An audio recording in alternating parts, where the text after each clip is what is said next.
और भक्त भैया रानी दरबार में खत ने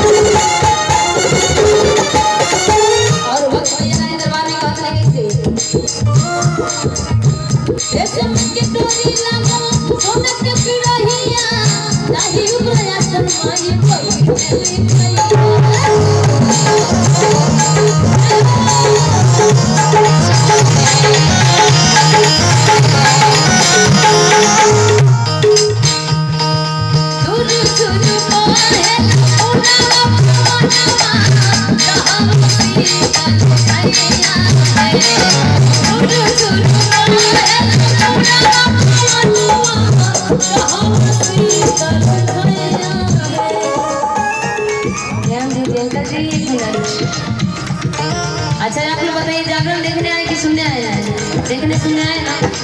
लेकिन आप लोग तक को लगते देखिए इतना मायूस होकर सब लोग बैठल हुआ और ताली बजे के जाइए पूरा एनर्जी के साथ दोनों हाथ खा लीजिए इधर से भैया चिरौरी और बड़े आप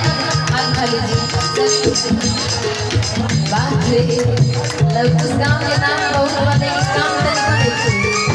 और गाय बने